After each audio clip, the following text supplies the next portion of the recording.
In this video, we will show you how to adjust the tension in your open roll Agile Lift roller shade. If you lower your shade and it doesn't stay at the lower limit, the lift has too much tension.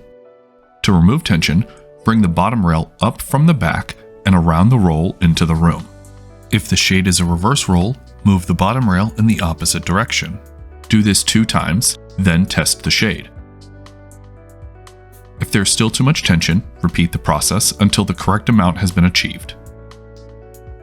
If while raising your shade, the fabric bunches up and it cannot reach the upper limit, the lift doesn't have enough tension. To add tension, bring the bottom rail up from the front and around the roll towards the window. If the shade is a reverse roll, move the bottom rail in the opposite direction. Do this 2 times, then test the shade. If there is still not enough tension, repeat the process until the correct amount has been achieved.